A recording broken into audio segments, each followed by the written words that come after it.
মুসলমানের সন্তানেরা কোনোদিন ইহুদি খ্রিস্টানকে অনুসরণ করতে পারে? জোরে কোন পারে? কিন্তু আজকে আমরা কি মুসলমানের সন্তান হওয়ার পর আমাদের অনুসরণ করি কি আমরা আল্লাহর রসুলকে না ইহুদি খ্রিস্টানদেরকে? হ্যাঁ, দুই গ্রুপ হয়ে গেছে এখন। আমাদের আদর্শকে, হ্যাঁ এখানেই দুই গ্রুপ। আমাদের আদর্শ যদি আল্লাহর রসুল হতো তাহলে যারা আমাদের রসুলকে গালি দেয়, যারা আমার আল্লাহকে গালি দেয়, যারা আমার কোরআনকে গালি দেয়, যারা আমার নবীকে সহ্য করতে পারে না, আর যাই হোক না কেন ওই বিধর্মীদের পতাকা বাংলার সোনার আকাশে একটা উঠতে পারে না। আজকে আপনি বিশ্বকাপের নামে বাংলাদেশে যেগুলো পতাকা উড়ানো হচ্ছে মুসলমানের বৈধ সন্তান একটা উড়াতে পারে না। ব্রাজিল, আমার কথায় রাগ করবেন না, রাগ করবেন? যদি রাগ না করেন সবকিছু খোলামেলা একটু বলবো, পরে যা করেন করবেন। বলবো যে ব্রাজিলে আজান বন্ধ, লক্ষণ ভালো না খারাপ? জোরে কোন ভালো না খারাপ? সেই ব্রাজিলের পতাকা আপনি টানিয়ে উল্লাস করতেছেন, আপনার মুসলমান বলে পরিচয় দিতে লজ্জা করে না? যে আর্জেন্টিনায় আল্লাহর নাম প্রকাশ্যে নেওয়া যায় না, সেই আর্জেন্টিনার পতাকা টানিয়ে আপনি আজকে নিজেকে গর্ববোধ করতেছেন, আপনার মুসলমান বলে লজ্জা করে মরে যাওয়া উচিত। হ্যাঁ, অনেকের এখন জ্বালা ধরবে, হুজুর এতক্ষণ ছিল ঠিক, এখন কোথায় আসলেন? আপনি মুসলমানের সন্তান হয়ে যদি নবীর আদর্শ, আপনাকে যদি বলি দাড়ি রাখেন আপনার মাথা গরম, আপনাকে যদি বলি একটু ঢিলা ঢালা জুব্বা পরেন অথবা পাঞ্জাবি পরেন আপনার মেজাজ গরম, আপনি বিধর্মীদের পোশাক পরে নিজে নাচতেছেন আর গাইতেছেন, আপনার মতো অভদ্র, আপনার মতো বেয়াদব আসমানের জমিনে একটাও নাই। আপনি রাগ করলেও যা, না করলেও তা। আল্লাহ নবী বলেছেন মান তাশাব্বা বিকওমিন ফাহুয়া মিনহুম। নবী আমার বলেছেন এই পৃথিবীর জমিনে যে যাকে অনুসরণ করবে কাল কিয়ামতের মুসিবতের ময়দানে তার সাথে উঠবে। এরে মুমিন মুসলমানের সন্তানেরা, কথাগুলো একটু হৃদয় দিয়ে কান দিয়ে শোনো।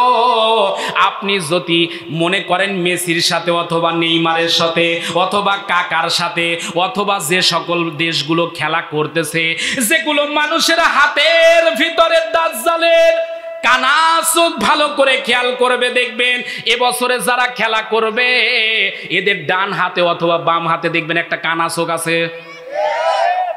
দাজ্জালের চোখ কয়টা?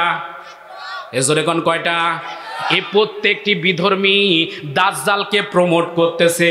আর মুসলমানের সন্তান হয়ে যদি আপনি সেই দলকে সাপোর্ট করেন, আপনার ভিতরে মুসলমানিত্ব আছে না গেছে একটু প্রশ্ন করা দরকার। হ্যাঁ, আপনি খেলা দেখবেন কি না দেখবেন সেটা আপনার ব্যক্তিগত বিষয়, কিন্তু হক কথা বলা দরকার আছে না নাই? আপনি যদি এদের সাথে কিয়ামতের মুসিবতের ময়দানে ওঠেন, বুঝে থাকলে বলুন তো আপনার জন্য জান্নাত না জাহান্নাম? জোরে কোন জান্নাত না জাহান্নাম? অনেকে আবার খুশি হচ্ছে, যা বলছে আর্জেন্টিনা ব্রাজিলকে বলছে, অন্য দলকে বলি নাই। এক কথায় আমি বলেছি যত বিধর্মী দল আছে, যত অপসংস্কৃতির দল আছে, মুসলমানের বাচ্চা একটাকেও সাপোর্ট করতে পারে না। আমার কথা বুঝছেন? যে দল আপনার নবীকে গালি দেয়, যে দল আপনার আল্লাহকে সাপোর্ট করে না, যে লোক আপনার নবীকে পছন্দ করে না, মুসলমান তারে সাপোর্ট করতে। আল্লাহ পাক চাইলে কি আমাদের হাতে 4টা আঙ্গুল দিতে পারতেন না? 3টা আঙ্গুল, 2টা আঙ্গুল, কেন 5টা আঙ্গুল আল্লাহ পাক দিলেন? এর কারণ আছে না নাই? আপনি আমি সারা জীবন দেখতেছি 2 হাতে 5 আঙ্গুল করে 10টা, কেন দিয়েছেন? এই উত্তর জানা দরকার আছে না নাই?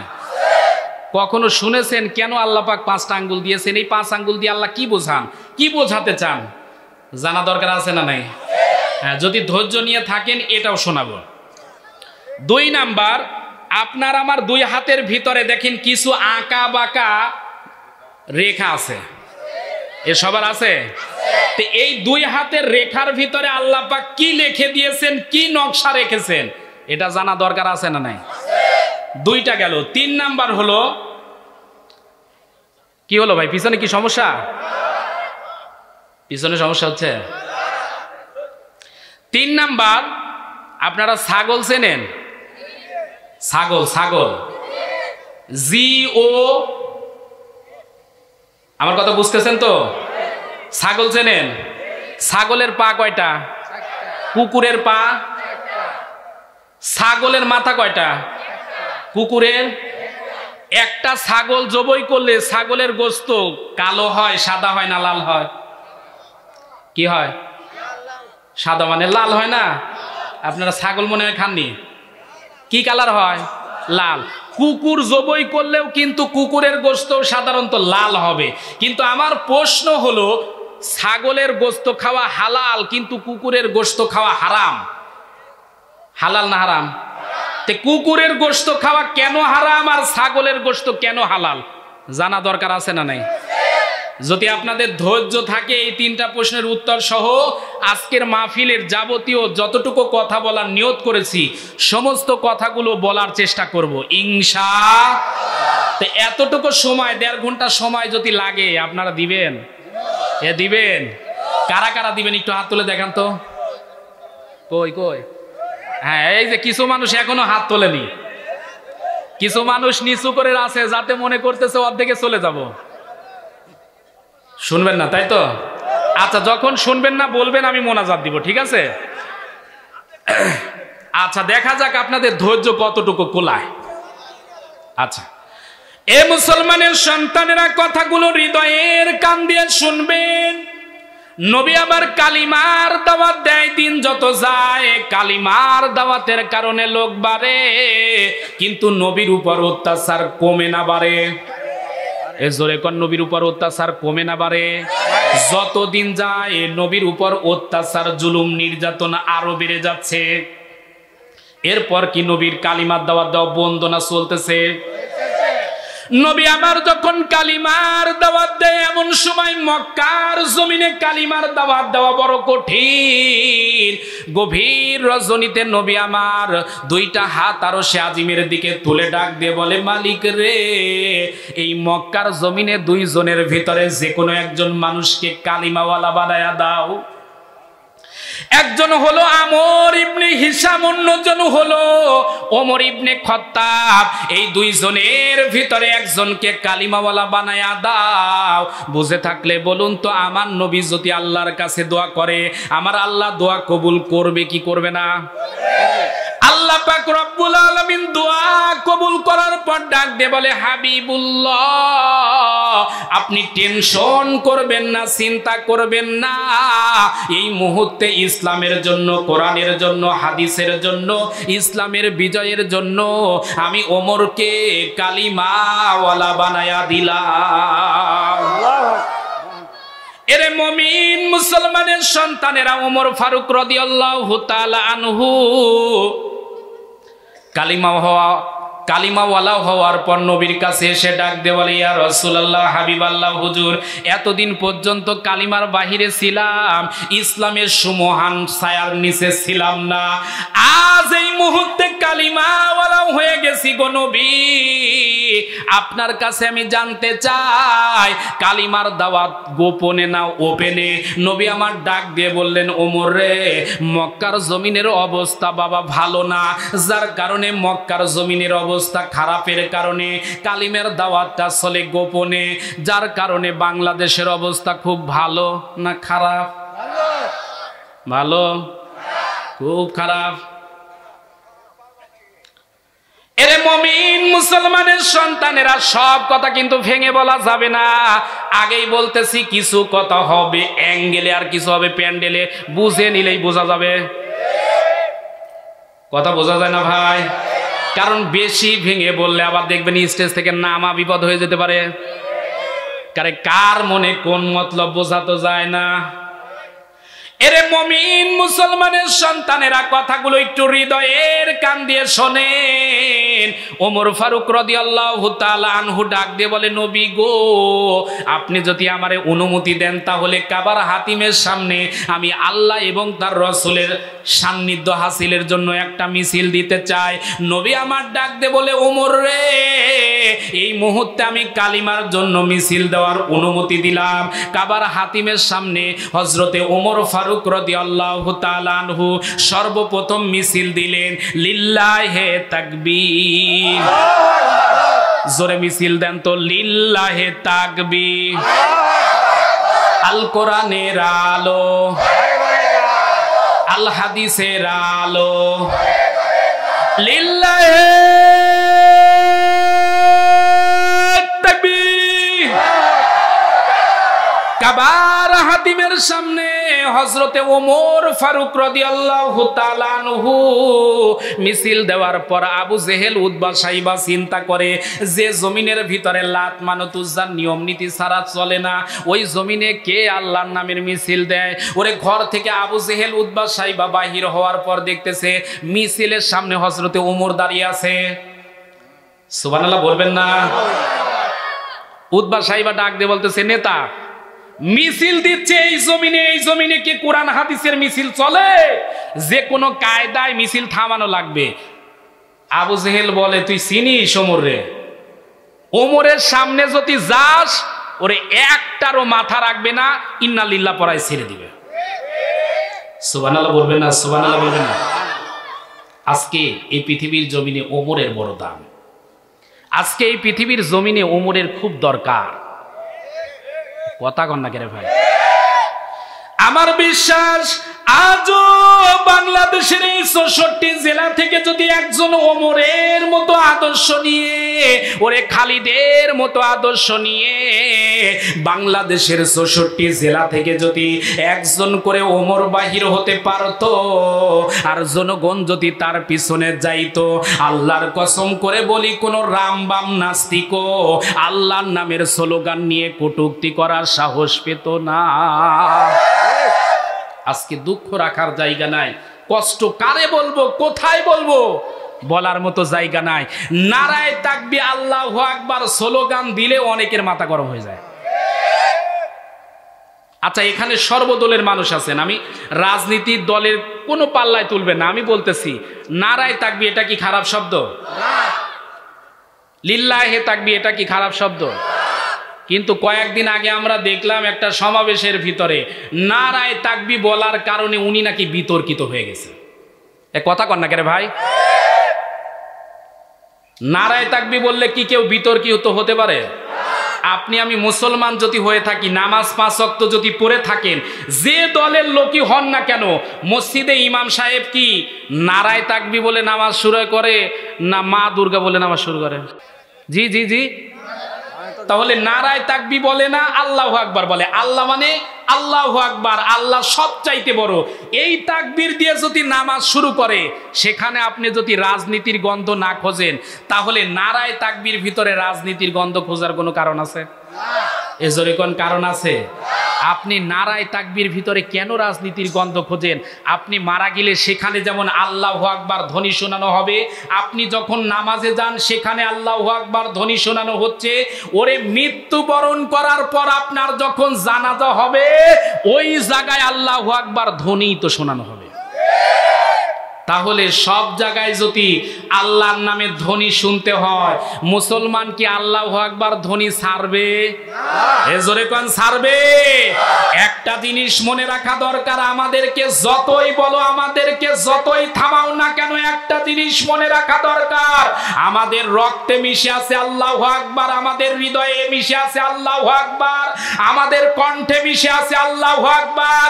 যতক্ষণ পর্যন্ত মুসলমানের ৩.৫ হাত বডির ভিতরে রুহু আসা যাওয়া করে, আল্লাহর নামের ধ্বনি কারো বাবার ক্ষমতা নাই ছিনিয়ে নিতে পারে। মুনাফিকি যতই করেন, আল্লাহর নামের ধ্বনি ছিনিয়ে নিতে পারবেন না। আর যারা আল্লাহর নামের ধ্বনি বন্ধ করতে চায়, বুঝবেন ও যতই নামাজ পড়ুক, রোজা করুক, মরার সময় কেল্লা ফতে হয়ে জবান বন্ধ হয়ে মরতে হবে। ও সব ভালো লাগে দোলা ভাই, নারায়ে তাকবীর ভালো লাগে না। আজকে আমরা মুনাফিক হয়ে গেছি, মুনাফিক। আমাদের ভিতরে ঈমান আছে? এ কথা বলেন না কেন? মুখে দাড়ি ঠিক আছে, মাথায় টুপি ঠিক আছে, কিন্তু আজকে আমরা ভিতরে বাহিরে মিলাতে গেলে মুনাফিক। আমি কি একটু বলবো? রাগ করবেন না তো ভাই? এ মুসলমানের সন্তানেরা রাগ করবেন না, যেহেতু আমাদের ঈমান নিয়ে মাটির কবরে যাওয়া লাগবে। মারা যাওয়ার পর কবরে রাখার পর আপনাকে আমাকে কিন্তু বলা হয় বিসমিল্লাহি ওয়া আলা মিল্লাতি আওয়ামী লীগ। কথা কন নাকি ভাই? বিসমিল্লাহি ওয়া আলা মিল্লাতি বিএনপি, বিসমিল্লাহি ওয়া আলা মিল্লাতি জামাত ইসলাম, বিসমিল্লাহি ওয়া আলা মিল্লাতি জাতীয় পার্টি, বিসমিল্লাহি ওয়া আলা মিল্লাতি। তাহলে রাসূলুল্লাহর দলে যদি আপনি যেতে চান, সারা জীবনে আপনি কোনোদিন টুপির পক্ষে থাকলেন না, মাথায় টুপি দিয়ে মসজিদে গেলেন না, আল্লাহ নবীর সুন্নাতকে মহাব্বত করে মুখের ভিতরে দাড়ি রাখলেন না, আল্লাহ নবীর সুন্নাতকে মহাব্বত করে গায়ের ভিতরে জুব্বা অথবা পাঞ্জাবি দিলেন না, মারা যাওয়ার পর আপনার শরীরের ভিতরে ওই 3.5 হাত বডির ভিতরে আপনার গায়ে জুব্বা দিলেই কি আর না দিলেই কি, আপনার মৃত্যু কিন্তু হবে বেঈমানের মতো। এ মুসলমানের সন্তানের আল্লাহর নবী যদি ওই মুহূর্তে যদি বলে তোর মতো কুলাঙ্গার, তোর মতো নাফরমানকে আমি আজকে গ্রহণ করব না, বুঝে থাকলে বলুন তো কবরে আমাদের অবস্থা ভালো না খারাপ? তাহলে আল্লাহ রসুলের আদর্শ মানা দরকার আছে না নাই? এরে মুমিন মুসলমানের সন্তানের আবু জেহেল যখন কোনো ভাবে আল্লাহ নবীর মিশনকে যখন থামাতে পারে না, এক পর্যায়ে আবু জেহেল উতবা সাইবার মাথা খারাপ হয়ে গেল। ওরে যে কোনো কায়দায় আবু জেহেলের টার্গেট কালিমাওয়ালাদের থামাতেই হবে, যদি থামাতে না পারি তাহলে কোরআনের মিশন সাকসেস হয়ে যাবে, এই পৃথিবীর জমিনে মাগার আমাদের সিয়াদ থাকবে না। এই টার্গেট নিয়ে দারুন নদর বৈঠকে আবু জেহেল উতবা সাইবা আবার যখন বসে গেল, বসার পর এমন সময় বলতেছে পরামর্শ দাও। কেউ বলে আব্দুল্লাহর এতিম সন্তানকে জেলখানায় বন্দি করে দাও। কথা একটু বুঝতেছেন তো ভাই? কেউ বলতেছে জেলখানার ভিতরে ভরে দাও। যতই তারা বেঈমান থাক না কেন, তার ভিতরেও কিন্তু মানবিকতা ছিল, যার কারণে বলে না রে, আব্দুল্লাহর এতিম সন্তান মুহাম্মদ তো কোনো খারাপ কাজ করে নাই, আমাদেরকে কোনো অপবাদ দেয়নি, আমাদেরকে ব্যথা দেয়নি, আমাদের কোনো দিন খারাপ কথা বলে নাই, এই মানুষটারে কেন জেলখানায় দিবা? না, এরে জেলখানায় আমরা দিব না। কিছু লোক বলে তাহলে ঠিক আছে, আব্দুল্লাহর এতিম সন্তানকে দেশ থেকে তাড়াইয়া দাও। নবী আবার যখন এই খবর পৌঁছে গেল, আল্লাহর কাছে ডাক দিয়ে বলে আল্লাহ, ওরা আমারে দেশ থেকে তাড়াইয়া দিবার চায়। মক্কা কি আবু জেহেলের বাবার নাকি? কথা কন না কেন ভাই? মক্কা কি আবু জেহেলের বাবার নাকি? এদেশে আমাদের অধিকার আছে না নাই? আল্লাহ পাক রব্বুল আলামিন ডাক দিয়ে বলে হাবিব আপনি টেনশন করবেন না, আমি নিজে স্বীকৃতি দিচ্ছি। লা উকসিমু বিহাযাল বালাদ। আল্লাহ পাক রব্বুল আলামিন ডাক দিয়ে বলে হাবিব আমি আল্লাহ পাক আপনারে স্বীকৃতি দিলাম, মক্কা নগরীর বৈধ সন্তান আপনি। সুবহানাল্লাহ, বাড়ি গিয়ে বলবেন কেমন? এরে মুমিন মুসলমানের সন্তানের আবু জেহেল উতবা সাইবা দারুন নদর বৈঠকের ভিতরে বসে যখন উৎকণ্ঠায় ভুগতেছে, এমন সময় শয়তান কিন্তু বসে নাই। শয়তান কি বসে থাকে? আবু জেহেল উতবা সাইবা যখন পাগল হয়ে গেছে, কি করা যায় কি করা যায়, এমন সময় শয়তান এসে ডাক দিয়ে বলে আবু জেহেল কি খবর? আবু জেহেল ডাক দিয়ে বলে নেতা কি বলবো, আমাদের বুদ্ধি তো সব আনফিট। শয়তান ডাক দিয়ে বলে তোদের বুদ্ধি যখন আনফিট, আমি শয়তানের বুদ্ধি এখানে হবে ফিট। শয়তান ডাক দিয়ে বলে নেতা, আব্দুল্লাহর এতিম সন্তানকে জেলখানায় দিলেও বিপদ, কারণ আব্দুল্লাহর এতিম সন্তান মুহাম্মদ এমন একজন মানুষ, ওই মানুষটা জেলখানায় গেলে বসে থাকবে না, বরং ওই জায়গায়ও কালিমার দাওয়াত দিবে, সুতরাং ওই জায়গায়ও কালিমার লোক বাড়বে। এ মুসলমানের সন্তানেরা, শয়তান আসিয়া ডাক দিয়ে বলে, আবু জেহেল যদি মারতে চাও যে কোনো কায়দায় হুজুর ভাড়া করে আনা লাগবে। এমন সময় আবু জেহেল চলে গেল মদিনা থেকে ইয়ামিনে। ইয়ামিনে ওই সময় একজন বড় ধরনের আলেম ছিল, ইহুদি পণ্ডিত, তাওরাত এবং জাবুর কিতাবের পণ্ডিত, নাম হচ্ছে কাব ইবনে মালিক। এই কাব ইবনে মালিকের কাছে যাওয়ার পর ডাক দিয়ে বলে, হুজুর আমাদের দেশে এক হুজুর আছে, বাপ দাদার ধর্মকে ত্যাগ করেছে, আজকে আমাদের সমাজের ভিতরে বিভ্রান্তি সৃষ্টি করতেছে, আপনি যদি আমাদের একটু দেশে যান তাহলে ভালো হয়। কাব ইবনে মালিক ডাক দিয়ে বলে, ঠিক আছে আপনাদের এলাকায় যাব, কিন্তু সত্য হলো, আমার একটা সত্য হলো 7 বস্তা টাকা দেওয়া লাগবে। আবু জেহেল ডাক দিয়ে বলে, কি সমস্যা হচ্ছে আপনাদের?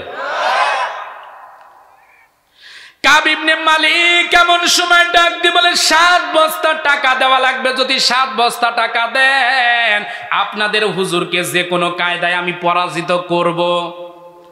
আবু জেহেল বলে, ঠিক আছে 3 বস্তা টাকা আগাম দিলাম, আর 4 বস্তা টাকা যদি পারেন তাহলে অবশ্যই দিব। কাব ইবনে মালিক ডাক দিয়ে বলে, আবু জেহেল তাহলে আপনি বাড়ি চলে যান, যাওয়ার পর বিশাল একটা মঞ্চ বানান, আগামী রবিউল আউয়াল তারিখে 14 তারিখ সোমবার আমি আসতেছি, একটা বিশাল মঞ্চ বানাবেন। আবু জেহেলের লেটেল বাহিনীকে বলা হলো, কে কোথায় আছিস আব্দুল্লাহর এতিম সন্তানের কাছে মেসেজ দে। আব্দুল্লাহর এতিম সন্তান যদি ওই বাহাজে উপস্থিত হয়, ওই দিন আমাদের একজন তাওরাত ইনজিল জাবুরের কিতাবের পণ্ডিত থাকবে, হুজুর যদি ওই দিন পরাজিত হয় ওই দিনই কিন্তু হুজুরের দাফন কাফন শেষ হয়ে যাবে। আর যদি হুজুর যদি পারে তাহলে আমরা মক্কার জমিনে কালিমার দাওয়াত দিতে দিব, এই সত্য হুজুর যদি রাজি তাহলে আমরাও রাজি।